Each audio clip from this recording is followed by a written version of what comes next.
नाज़रीन, आज हर हद पार हो गई है। ऐसा महसूस हो रहा है कि तहरीक इंसाफ की बर्दाश्त की लिमिट खत्म हो गई है और सूरत हाल मजीद गंभीर हो गई है।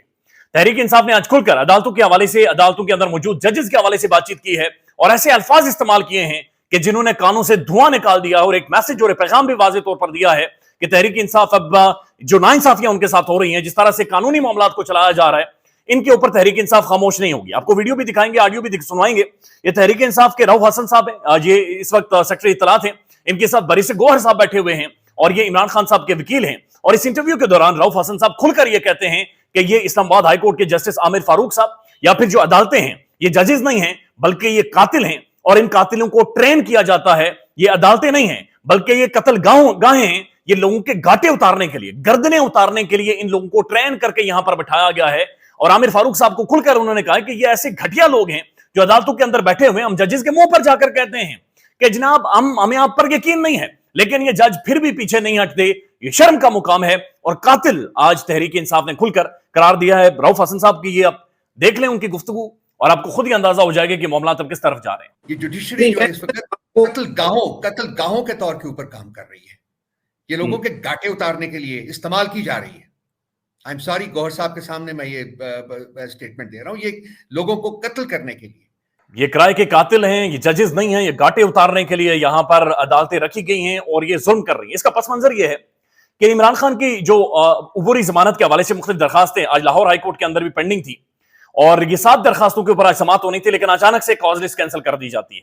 ये मामला सिर्फ लाहौर हाई कोर्ट के अंदर नहीं है बल्कि इस्लामाबाद हाई कोर्ट के अंदर भी इमरान खान के मुकदमात के हवाले से कॉज लिस्ट आखिरी टाइम पर कैंसिल की गई और उसके बाद जस्टिस आमिर फारूक साहब ने नवाज शरीफ साहब के तमाम तर केसेस लगा दिए, लेकिन इमरान खान के जो अदालतों के अंदर मामला थे उन्हें आगे नहीं जाने दिया। इसके अलावा भी हम देख रहे हैं कि इमरान खान और तहरीक इंसाफ कई दफा सुप्रीम कोर्ट में गई है और सुप्रीम कोर्ट में जाकर वो दरखास्तें करती रही हैं कि इस्लामाबाद हाई कोर्ट को हिदायत जारी करें, अहकामात जारी करें कि उनकी दरखास्तों के ऊपर जो फैसले महफूज हैं, जिन्हें कई कई महीने हो चुके हैं, कि बराए मेहरबानी उनके ऊपर कम अज कम फैसले तो दे दें।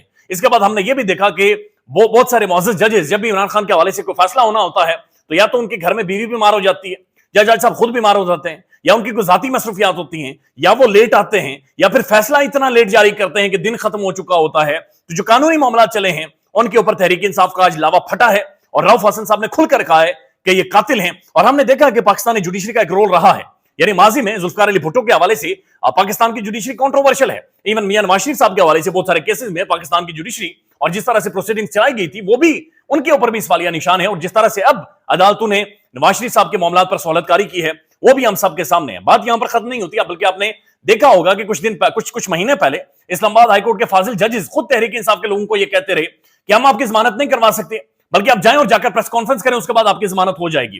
पाकिस्तान के अंदर साफी उठाए गए, लोग मारे गए, तबाही फेरे गए, लेकिन ये अदालतें खामोश रही। और आज इसी वजह से ऐसे अल्फाज अदालतों के हवाले से, मुअज़्ज़ज़ अदालतों के हवाले से इस्तेमाल किए जा रहे हैं। एजाज हसन साहब ने एक और काम किया है और ये बड़ा जबरदस्त काम है। एजाज हसन ने मुल्क में साफियों, सियासतदानों और ब्यूरोक्रेट्स की गुमशुदगी पर सुप्रीम कोर्ट में दरखास्त दायर कर दी है।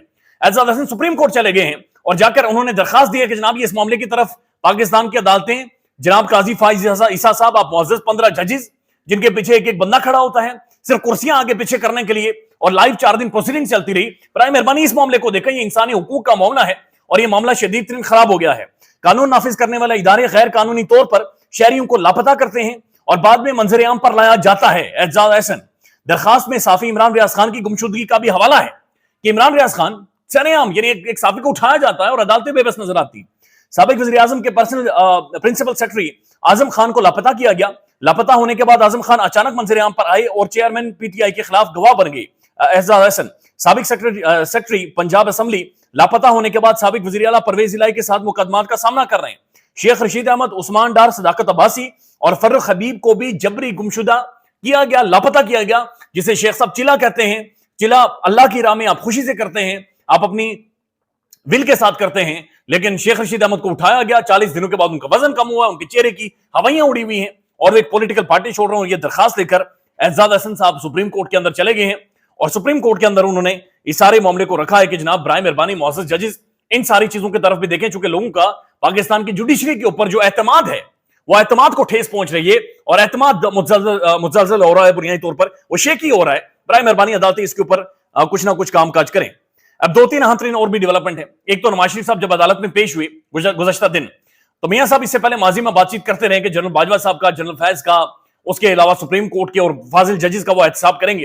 لیکن ایک پاکستان کے ایک بڑے معتبر صحافی ہیں, انہوں نے میاں صاحب سے اونچی آواز میں سوالات پوچھے, چونکہ آگے کچھ مخصوص صحافیوں کا اور گارڈز کا ایک حصار بنا ہوتا ہے, لہٰذا انہوں نے دور سے ہو کر پوچھا کہ میاں صاحب آپ جنرل باجوہ صاحب کا احتساب کریں گے, میاں صاحب کیا آپ جنرل فیض کا احتساب کریں گے؟ تو میاں صاحب نے ظاہر ایک پولیٹیکل سرنڈر کر رکھا ہے, میاں صاحب نے اپنے سر کو جھکایا اور آگے چلتے گئے. لیکن میاں صاحب کے گارڈز نے اور صحافی کے ساتھ بدتمیزی کی اور ان سے باقاعدہ سے فون چھیننے کی بھی کوشش کی. اس کی ویڈیو وائرل ہے, ویڈیو سوشل میڈیا پر وائرل ہے کہ صحافیوں کو اب باقاعدہ سوال پوچھنے بھی نہیں دیا جا رہا, یعنی آپ میاں صاحب سے سوال بھی نہیں پوچھ سکتے.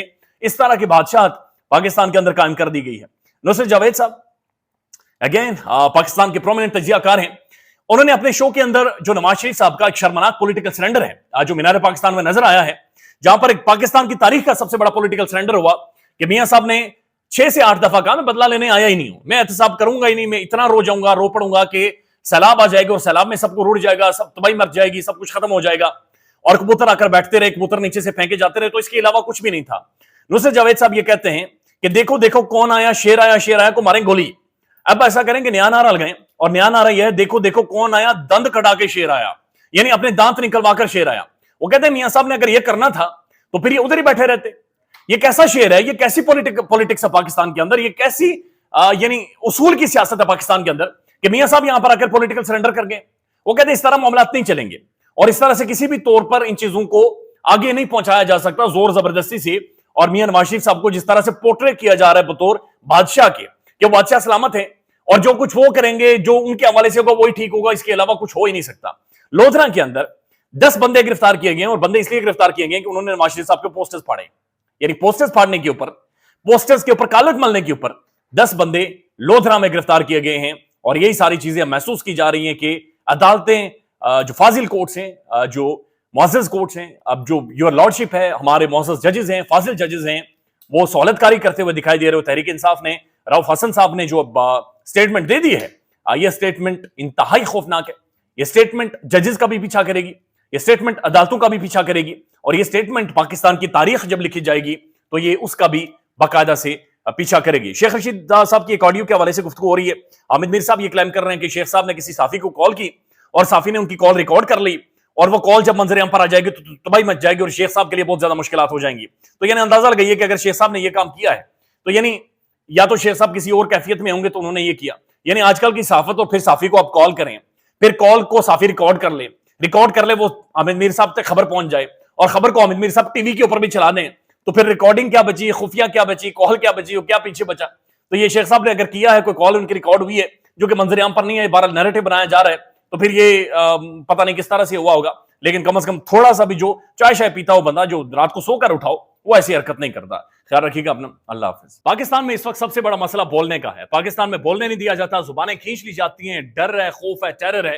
پاکستان کا میڈیا مکمل طور پر کنٹرولڈ ہے, ویل مینجڈ ہے, ایک میسو سینسرشپ ہے. اسی طرح کا دباؤ پاکستان میں سیاست.pk بھی فیس کر رہا ہے, جسے پاکستان بھر میں گزشتہ کئی مہینوں سے ماورائے آئین, ماورائے قوانین مکمل طور پر بند کر دیا گیا ہے, مکمل طور پر بین کر دیا گیا ہے. سیاست.pk کی نشریات کو لمیٹڈ کر کے پاکستان میں چھوڑ دیا گیا ہے. تمام تر قانونی محاذ کے اوپر آواز اٹھائی گئی, دستک دی گئی, لیکن ہر طرف سے خاموشی ہے, سناٹا ہے, کہیں پر کوئی سنوائی نہیں ہے, کوئی سننے کو تیار نہیں ہے. لیکن اس کا حل کیا ہے؟ کیا خاموش ہو جائیں؟ کیا سوال نہ کریں؟ کیا معلومات آپ تک نہ پہنچائیں؟ کیا انفارمیشن آپ تک نہ پہنچائیں؟ معلومات بھی پہنچے گی, انفارمیشن بھی پہنچے گی, سوالات بھی اٹھیں گے, لیکن اب آپ نے رول پلے کرنا ہے, آپ نے اپنا کردار ادا کرنا ہے. اور چھوٹا سا ایک پروسیجر ہے, پروسیس ہے, اس کے بعد آپ اپنا کردار ادا کریں اور ہماری مدد کریں. پہلے آپ نے یہ کرنا ہے کہ ہمارے یوٹیوب چینل کو سبسکرائب کرنا ہے, اس کے بعد جوائن کے بٹن کے اوپر جانا ہے, کلک کر کے ہمارا ممبر بننا ہے. یا پھر دوسرا آپشن یہ ہے کہ آپ نے ویڈیو کی ڈسکرپشن میں جانا ہے, وہاں پر پیٹریون کا لنک موجود ہوگا, اس لنک کے اوپر کلک کریں اور ہمیں سپورٹ کریں, ہمارا حصہ بنیں, ہماری طاقت بنیں. خیال رکھیے گا. اللہ حافظ.